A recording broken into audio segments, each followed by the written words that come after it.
hutang kita akan dianggap lunas. Katanya kalau udah lewat dari 3 tahun, ya. Terus apakah benar? Apakah masih ada DC yang datang? Begini penjelasannya. Assalamualaikum warahmatullahi wabarakatuh. Balik lagi di channel Sekelas Pinjol. Channel ini akan membahas masalah seputar aplikasi pinjaman online dan permasalahan gagal bayar. Teman-teman, kabarnya sehat selalu ya untuk kita semua. Semoga kita diberi kemudahan dan kelancaran untuk melunasi hutang-hutang kita. Amin. Oke, jadi begini nih, langsung saja nih. Banyak yang mengatakan bahwa katanya nih, jika kita sudah telat gagal bayar di pinjol legal, kita itu akan selamanya terjebak di sana karena kita akan masuk slik OJK. Nah, jadi hal ini tuh nggak salah karena memang benar.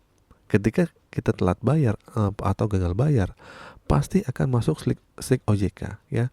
Beberapa pinjol bahkan hampir semua. Salah satunya adalah Aku Laku. Nah, kita akan bicara Aku Laku nih. Mungkin kalian akan berpikir nih, Aku Laku kan pay later ya, bukan pinjol yang betul gitu.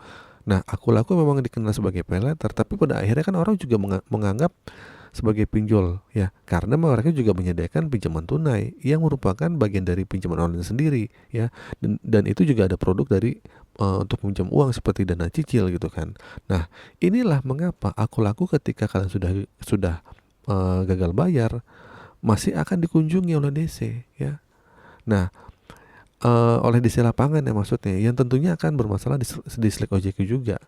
Karena ada beberapa ya teman-teman yang bercerita bahwa setelah 3 tahun nih, katanya sih hutangnya cuma hanya di bawah 1 juta gitu kan di Aku Laku. Itu ada yang mengalami tetap masih dikunjungi oleh DC lapangan. Padahal sudah gagal bayar selama 3 tahun. Kok bisa? Selama ini masih dikejar-kejar kan, masih ditagih hutang tuh kenapa bisa gitu. Jadi begini penjelasannya. Ketika kalian gagal bayar, tentunya masih masuk dong di database mereka ya sebagai kredit macet di Aku Laku itu. Nah, jadi catatan kalian itu nggak bisa dihapus dan belum bisa terhapus kalau kalian nggak lunasin. Dan ini juga berlaku di beberapa pinjol yang sudah memiliki DC lapangan.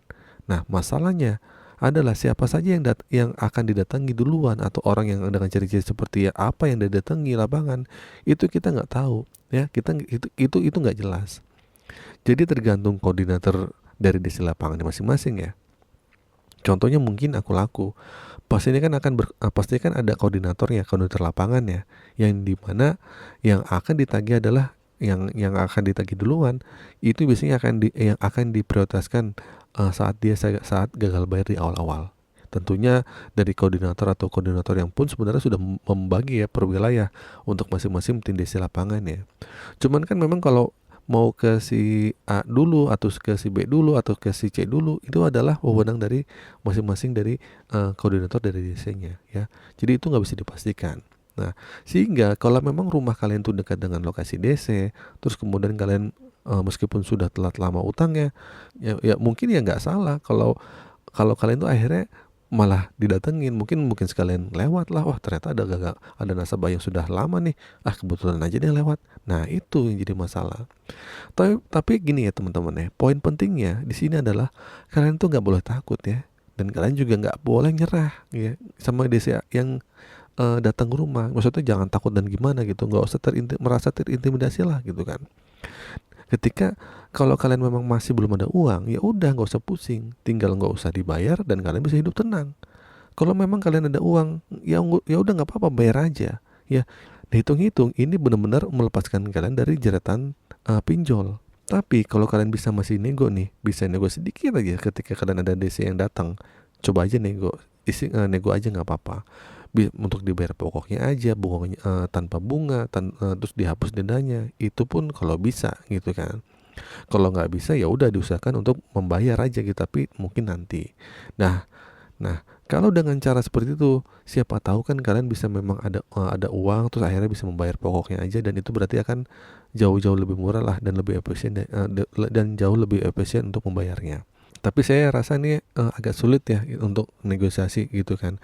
Jadi mungkin denda bunganya kalau misalnya dapat potongan 50% lumayan, tapi kalau bisa 100% itu kan tapi kalau potongannya bisa 100% itu akan jauh lebih baik. Sekali lagi nih, kalian tuh nggak perlu kaget ya. Nggak perlu kaget juga kalau suatu saat nanti mungkin setahun, 2 tahun, 3 tahun bakal didatengin DC ya. Walaupun ini jarang, tapi ada kasusnya. Ya nggak apa-apa lah, ini bukan masalahnya. Ya bukan masalah utama. Masalah terpenting adalah gimana caranya kalian itu mengumpulkan uangnya ya. Dan gimana caranya agar kalian tidak terlihat ketakutan ketika didatangi DC. Karena ketika kalian terlihat ketakutan, maka teman-teman akan terus-terusan digangguin dan menjadi prioritas utama untuk ditagih. Itu merupakan pengalaman ya dari seorang orang yang sudah galbay selama 3 tahun di akun aku. Namun masih santai-santai aja lah gitu kan. Oke, semoga video ini bermanfaat. Akhir kata, assalamualaikum warahmatullahi wabarakatuh.